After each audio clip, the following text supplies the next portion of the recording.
নমস্কার। এই মুহূর্তে আমাদের সঙ্গে রয়েছেন সমাজকর্মী সুদীপ্তাদি। সুদীপ্তাদি, বাজেট পেশ হলো এবং বেশ কয়েকটি গুরুত্বপূর্ণ খাতে যা পেশ হয়েছে বাজেট, তাতে বিজেপি অর্থাৎ বিজেপি সমর্থক কেন্দ্রীয় সরকার বলছে যে এই বাজেট সাধারণ মানুষ মধ্যবিত্তের কথা মাথায় রেখে করা। ভোটের রাজনীতি এখানে কোথাও নেই। না, ভোটের কোনো ব্যাপারই নেই। ভোট তো সামনে 1 মাসের মধ্যে যে ভোট আছে সেই ভোটে মানে 1 মাসও নেই এখন, আর দিন কতক 1 সপ্তাহের মধ্যে যে ভোট যদি মনে করা হয় দিল্লির ভোট, সেটা তো মানে সেটার সাথে এইটা তো সারা বছরের মানে আগামী অনেক ভোটের কথা ভেবে অনেক যদি ভোট বলাও মানে বিশ্বাসও করতে হয় যে কোনো রাজনৈতিক দল কোনো সিদ্ধান্ত নিচ্ছে ভোটের কথা ভেবে, সেটার মধ্যে কোনো দোষ নেই। তবে আসল সিদ্ধান্ত এটা নয়, কারণ আরও অনেকগুলি ভোট এবং আরও অনেক মানুষের কথা ভেবে এই সিদ্ধান্ত, আসল ভোটটার কথা ভেবে কখনোই নেওয়া নয়। আর 12 লক্ষ টাকা পর্যন্ত ট্যাক্স আওতার বাইরে, এটা একটা ভালো সিদ্ধান্ত। প্রবীণদের জন্য 50,000 টাকার থেকে ওটা 1 লক্ষ টাকা করা হয়েছে, এটা ভালো। 12 লক্ষর ওপরে যারা তাদের 50,000 টাকা পর্যন্ত সাশ্রয় দিচ্ছে, তার উপরে 14 লক্ষের ওপরে 80,000 টাকা পর্যন্ত তাদের সুবিধা, মানে এই যাবৎ যা দিতে হতো তার থেকে সুবিধা পাচ্ছে। 24 লক্ষের ওপর যারা গেছেন তাদের 30% নেওয়া হচ্ছে। তো বাজেট মোটামুটি মধ্যবিত্ত উচ্চ মধ্যবিত্ত মানুষের কথা ভেবেই হয়েছে। এর মধ্যে আমি খুব একটা এই বিষয়টা যে মানে মূল্যবৃদ্ধির এবার মূল্যবৃদ্ধির নিরিখে ট্যাক্স ছাড়িত একমাত্র সরকারের দিক দিয়ে পথ, এবং এবার এর সঙ্গে আরও ভালো হয় যদি মূল্যবৃদ্ধি এবং কর্মসংস্থানের দিকটা, যেটা আমি এখনও সবটা বাজেট পড়িনি বা আমি এখন টেলস বলতে পারছি না, সেক্ষেত্রে যেটুকু আমি দেখলাম তার থেকে আমি যেটুকু বুঝলাম, কর্মসংস্থানের দিকটা এবং মূল্যবৃদ্ধির দিকটা যদি একটু নিয়ন্ত্রণ রাখা যায়। আজকে এমনিও খুব সামান্য একটু ছাড় দেওয়া গেছে বাণিজ্যিক যে গ্যাস সিলিন্ডারে, তাহলে আমার ধারণা মধ্যবিত্তর যে অসন্তোষ তৈরি হয়েছে, গাড়ি শিল্পের যে ভাটা দেখা যাচ্ছে, বা আবাসনের যে সমস্যা, মানে সাধারণ রেঞ্জের যে আবাসন বারংবার রেরা থেকে উঠে আসছিল যে সাধারণ রেঞ্জের আবাসন বিক্রি কমেছে, সেই ক্ষেত্রেও একটা বুস্ট তৈরি করা যাবে বলে আমি মনে করি। তবে হ্যাঁ, আবারও বলতে হয়, মূল্যবৃদ্ধির বিষয়টা এবং কর্মসংস্থানের বিষয়টা যদি আরও একটু সহানুভূতিশীলতার সঙ্গে দেখা যায়, তাহলে এই বাজেট যথেষ্ট আশার বাজেট বলেই ব্যাখ্যা বলা যেতে পারে। বর্তমান নিয়োগ, কারণ বিশ্বের দিকে যদি তাকাতে হয় তাহলে দেখতে হবে যে ট্রাম্প এসেছেন ইউএসএতে, সেখানে অভিবাসন নীতির অনেক পরিবর্তন হতে চলেছে। সেটা কি হবে এখনও একটা আনসার্টেনটি আছে, বিশ্বজুড়ে সেই আনসার্টেনটি আছে। তার উপরে যেটা আছে সেটা হচ্ছে যে নতুন ট্যাক্স, বৈদেশিক বাণিজ্যের ক্ষেত্রে একটা ট্যাক্সের বিষয়টা কীরকম ট্যাক্স আমেরিকা চাপাবে বা চাপাতে চলেছে, সে একটা আনসার্টেনটি বিশ্বজুড়ে আছে।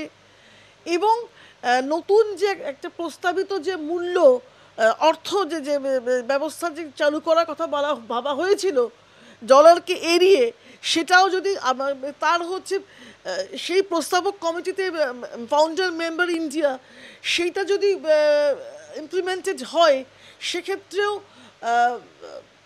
ট্যাক্স বিষয়টা কীরকম আসবে, এবং তার তো অবশ্যই ডিরেক্ট এবং ইনডিরেক্ট ইম্প্যাক্ট ভারতবর্ষের ওপর পড়বেই, এবং তার মূল্য এবং মূল্যবৃদ্ধির ওপরও তার একটা প্রভাব থাকবে।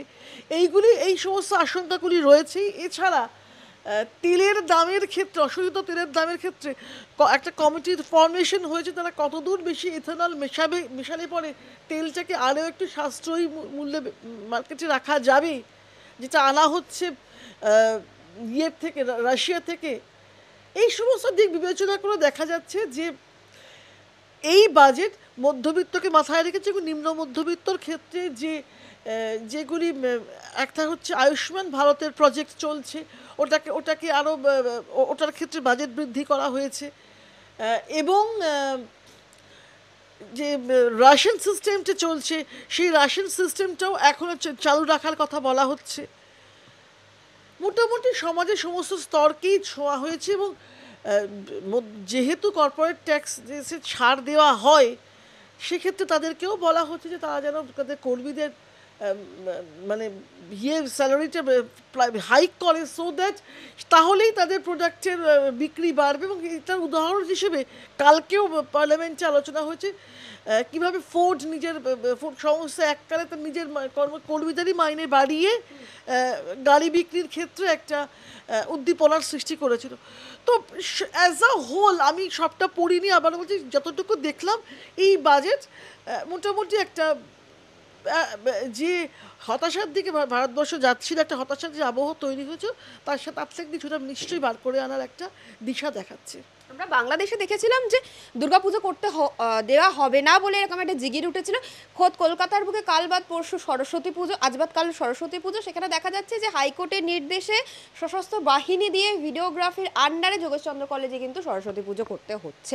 আমাদের পশ্চিমবঙ্গের বুকে এরকম চিত্র কেন দেখা যাচ্ছে বলে মনে হয়, যেখানে আমরা বাংলাদেশ প্রতিবেশী দেশকে নিয়ে এত উদ্বিগ্ন ছিলাম? হ্যাঁ দেখুন, আমাদের দেশে এটা মানে বাংলাদেশের দিকে হওয়ার দিকে যে আমরা দ্রুত এগোচ্ছি এবং আমাদের খুব বেশি দেরি লাগবে না আর বাংলাদেশকে ছুঁয়ে ফেলতে, এটা হচ্ছে তো একটা উজ্জ্বল উদাহরণ মাত্র।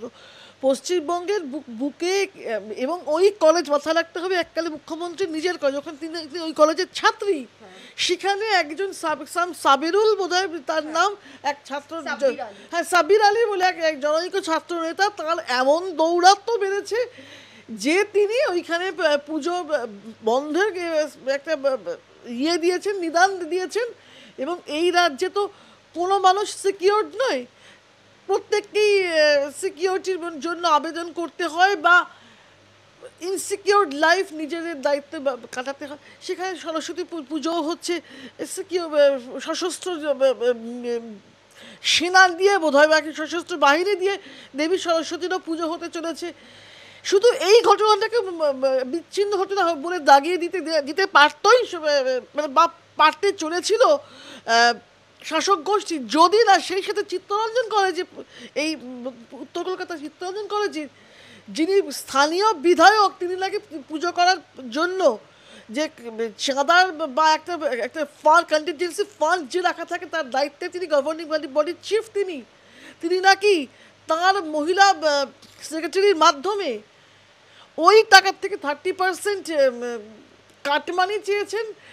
দিতে অপারগ হলে একটা কম্প্রোমাইজও করতে তিনি রাজি ছাত্রীদের ক্ষেত্রে। এমনও একটা এইরকম একটা ডিলের প্রপোজাল নিয়ে গিয়েছিল তার মহিলা সেক্রেটারি মহাশয়া। পশ্চিমবঙ্গ এই দিকেও যাচ্ছে। পশ্চিমবঙ্গ শুধু বাংলাদেশ নয়, এর পর বোধহয় মেয়েদেরকে কোণঠাসা করতে করতে একেবারে তালিবানি রাজ্যতেও কায়েম হইতে পারে যে কোনো দিন, কোনো অসুবিধার কোনো চিন্তা নেই। ফিরহাদ হাকিম মন্তব্য করছেন যে নেতাদের কাজ হচ্ছে সরকারি কর্মীদের ধাক্কা দিয়ে কাজ করানো। সরকারি চাকরি যারা এত পড়াশোনা করে পায় তারা কি সত্যি নেতাদের ধাক্কা খেয়েই কাজ করে? আমার এরকমটা মনে হয় না।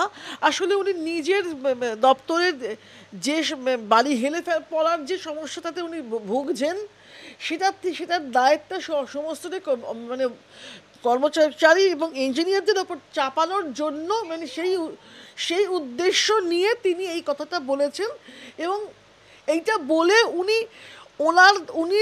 অযোগ্য মন্ত্রী এবং ওর দপ্তর যে কাজ করে না এটা এস্টাবলিশড হলো, এবং উনি অযোগ্য বলেই ওর দপ্তর অ্যাক্টিভ নয়। আর ইঞ্জিনিয়াররা তো নিজেরাও এই বক্তব্যের বারংবার প্রতিবাদ করে চলেছে যে যদি তারা কোথাও বাড়ির এই ধরনের কিছু বাধা দিতে যায়ও, সেক্ষেত্রে তাদেরকে তৃণমূলের কর্মীদের বাধার সম্মুখীন হতে হয়। এগুলোর আসল ছবি সবটা কি হয় কি না হয় দীর্ঘদিনের কাউন্সিলর, মন্ত্রী, অভিজ্ঞ মানুষ ববি হাকিম জানেন। তাও জেনে আসল বিষয়টা ঘেঁটে দেওয়ার উদ্দেশ্যে তিনি এই কথাগুলি বলে সমস্যাটাকে ডাইলিউট করার চেষ্টা করছেন। মন্ত্রী উদয়ন গুহ মন্তব্য করছেন যে সময়ের সঙ্গে শাশুড়িদের সংসারের চাবি বৌমাদের হাতে তুলে দিতে হয়, ঠিক সেরকমই নেতাদেরও তাই করা উচিত। মানে কোথাও গিয়ে কি অভিষেক বন্দ্যোপাধ্যায়কে মিন করছেন?